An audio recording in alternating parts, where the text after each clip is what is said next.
Teman-teman tahu tidak bahwa ternyata cerita moral atau fabel, teks ulasan, teks diskusi, teks prosedur, dan teks biografi ternyata punya perbedaan loh, terutama di bagian struktur dan ciri-ciri teks.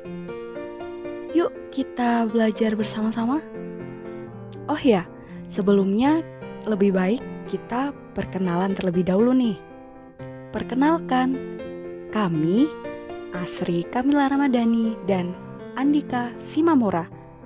Pada kesempatan kali ini, kami akan menyampaikan materi mengenai membedakan cerita moral atau fabel, teks ulasan, teks diskusi, teks prosedur, dan teks biografi, baik melalui lisan maupun tulisan.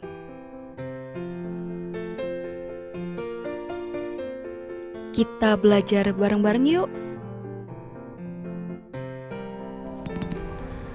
Halo anak-anak, pada kesempatan hari ini kita akan mempelajari mengenai teks fabel, teks ulasan, dan teks diskusi. Bersama Ibu Mora, kita akan kupas tuntas satu persatu. Diawali dengan teks fabel. Anak-anak ada yang tahu nggak apa sih itu teks fabel?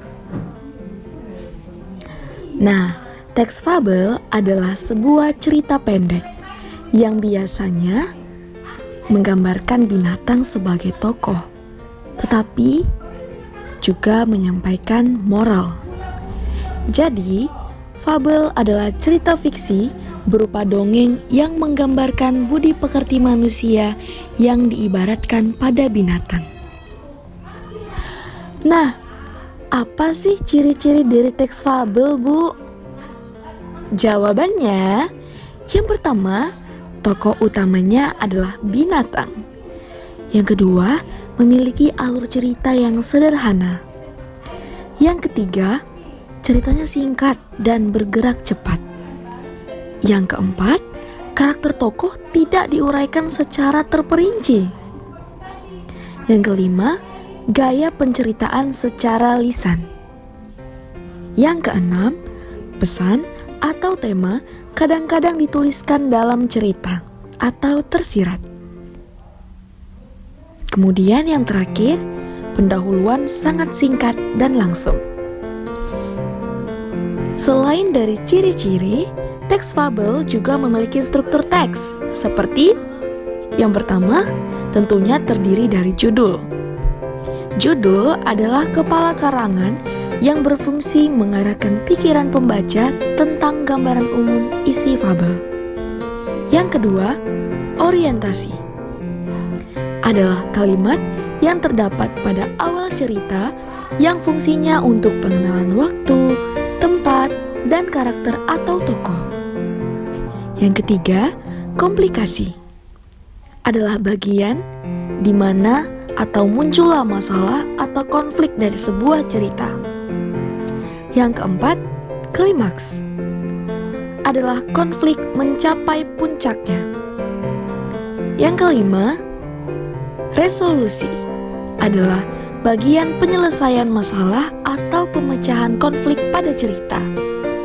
Yang keenam, koda adalah pesan moral dari pengarang, yang mana tidak semua pengarang mencantumkan koda pada ceritanya atau penyelesaian masalah.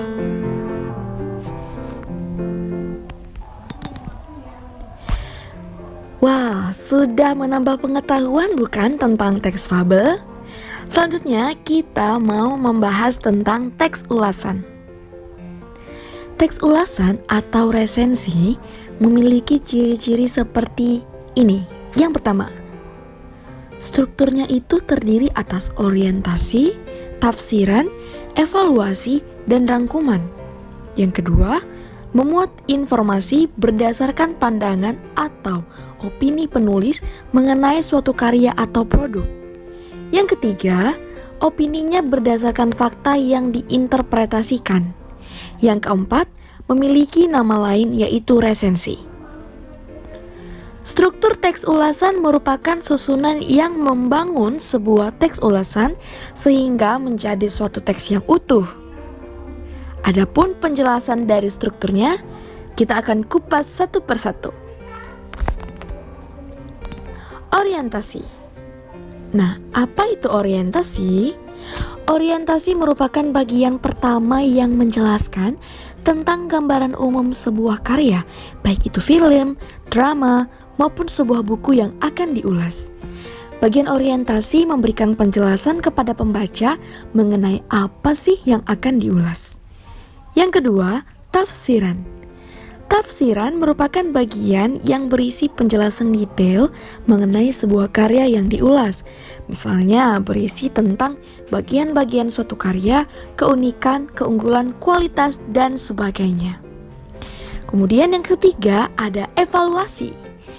Evaluasi merupakan bagian yang berisi pandangan dari pengulas mengenai hasil karya yang diulas.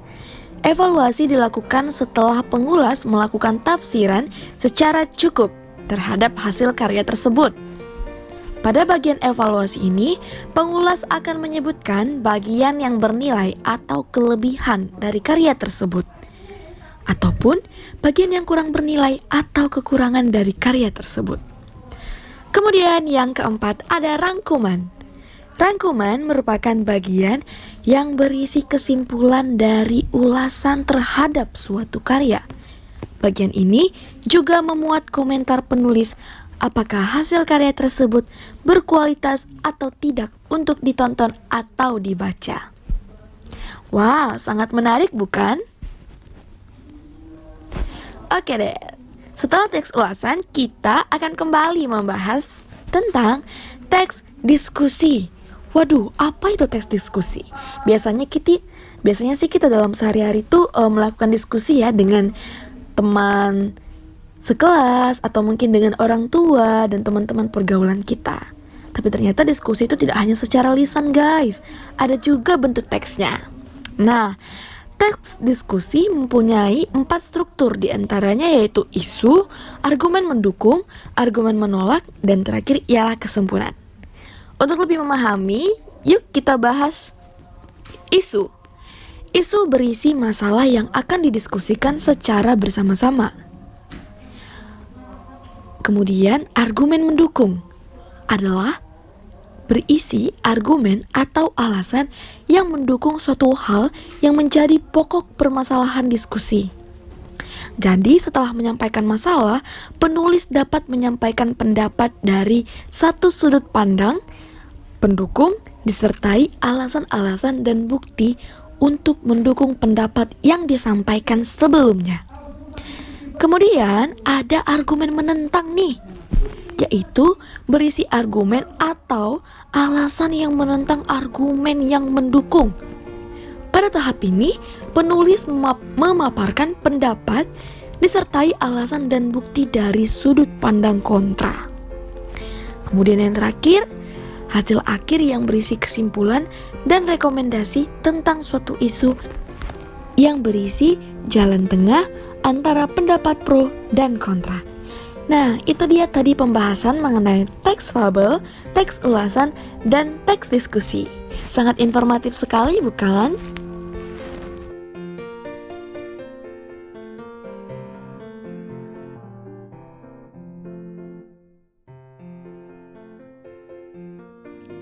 Nah, di sini saya akan melanjutkan pemaparan materi selanjutnya, yaitu mengenai teks prosedur. Oh ya teman-teman, di sini teks prosedur memiliki 4 struktur nih. Yang pertama adalah tujuan, yang kedua bahan dan alat, yang ketiga langkah-langkah, dan yang terakhir adalah penutup. Yang pertama, tujuan. Nah, tujuan pada teks prosedur ini adalah sebagai penanda apa yang akan dibuat. Nah, jadi dikasih pengantar umum dulu nih, kira-kira pada teks tersebut akan melakukan atau akan membuat sesuatu apa ya? Nah, kira-kira seperti itu. Kemudian yang nomor 2 adalah bahan dan alat. Pada struktur ini berisi mengenai rincian bahan-bahan dan alat yang digunakan dengan ukuran yang pasti, seperti itu. Jadi ketika kita akan membuat atau akan melakukan sesuatu, pastikan membutuhkan bahan dan alat ya. Nah, itu dituliskan atau dirincikan di dalam struktur bagian bahan dan alat. Seperti itu teman-teman. Kemudian yang ketiga adalah langkah-langkah. Nah, di bagian langkah-langkah ini berisi langkah atau cara melakukan sesuatu dengan urutan pertahapan, seperti itu. Jadi misal ingin membuat roti nih, langkah pertama harus menyiapkan bahan terlebih dahulu, bahannya apa aja, seperti itu. Jadi penjelasan mengenai langkah bertahap itu berada pada struktur langkah-langkah. Nah, yang terakhir adalah penutup. Di bagian penutup ini berisi penekanan pada keuntungan dan ucapan selamat melakukan sesuatu. Biasanya setelah dipaparkan mengenai tujuan, bahan dan alat, langkah-langkah, kemudian di bagian terakhir atau di paragraf terakhir itu akan dituliskan satu kalimat kira-kira seperti ini. Selamat mencoba atau selamat melakukan eksperimen ini ya gitu. Jadi sesuai konteks yang teman-teman buat, seperti itu.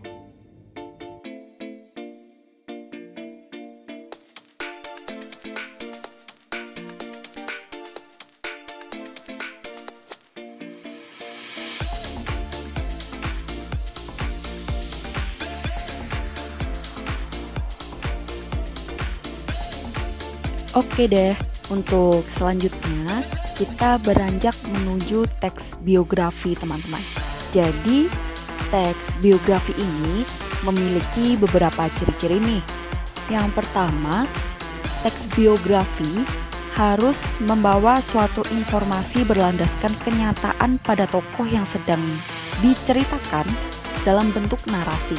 Jadi setiap kisah atau setiap cerita tokoh yang dibawakan itu diceritakan dalam bentuk narasi atau dalam bentuk paragraf, seperti itu. Nah, apa yang dituliskan tersebut harus berlandaskan kisah nyata, fakta atau kenyataan, seperti itu. Jadi tidak boleh dibuat-buat. Kemudian yang kedua, teks biografi membawa sebuah kenyataan pengalaman hidup sebuah tokoh untuk menyelesaikan masalah-masalahnya hingga pada akhirnya ia berhasil, sehingga hal tersebut dapat dijadikan sebagai teladan atau contoh, seperti itu. Jadi misal nih kita membuat teks biografi Soekarno, seperti itu. Jadi Presiden Soekarno ini tentu saja selama hidupnya tidak mulus dan lancar begitu saja, tetapi juga melalui berbagai masalah-masalah atau permasalahan-permasalahan hidup yang beliau lalui, dan kemudian dari batu-batu kerikil tersebut akhirnya beliau berhasil. Nah, dari beberapa proses yang berhasil beliau lewati, itulah yang dapat dijadikan sebuah contoh, seperti itu. Kemudian yang selanjutnya adalah teks biografi mempunyai struktur yang jelas. Nah, strukturnya ini terdiri dari orientasi, masalah, dan reorientasi. Oke, untuk selanjutnya kita akan bahas mengenai struktur teks biografi. Seperti yang baru saja saya katakan bahwa struktur teks biografi terdiri dari orientasi, kejadian atau peristiwa dan masalah, dan reorientasi. Jadi yang pertama orientasi. Pada orientasi ini disebutkan atau menerangkan pengenalan tokoh yang di dalamnya berisi tokoh yang sedang dikisahkan atau diceritakan dalam biografi tersebut. Jadi biasanya kalau di bagian orientasi itu perkenalan nama, kemudian tanggal lahir, tempat dia tinggal, seperti itu. Jadi yang masih bersifat umum ditaruh di bagian orientasi. Kemudian menginjak struktur yang kedua adalah kejadian atau peristiwa dan masalah. Nah, biasanya pada struktur ini itu berisi atau sudah memasuki aspek yang mengenai suatu kejadian atau peristiwa yang sudah pernah didapati oleh seorang. Jadi pada struktur nomor 2 ini sudah menembus atau sudah menginjak permasalahan-permasalahan apa saja atau peristiwa-peristiwa penting apa saja yang dilalui tokoh. Jadi segala macam lika-liku kehidupan tokoh itu dijelaskan dalam struktur bagian kejadian atau peristiwa dan masalah ini. Kemudian yang selanjutnya adalah reorientasi. Jadi reorientasi ini adalah bagian penutup dalam biografi. Pada aspek ini berisikan mengenai pandangan penulis kepada para tokoh yang sedang dikisahkan. Jadi reorientasi ini sifatnya opsional teman-teman. Yang mana reorientasi ini boleh dicantumkan, tetapi apabila tidak ingin mencantumkan pun tidak masalah, seperti itu. Nah, demikianlah pembelajaran kita hari ini. Terima kasih dan sampai jumpa.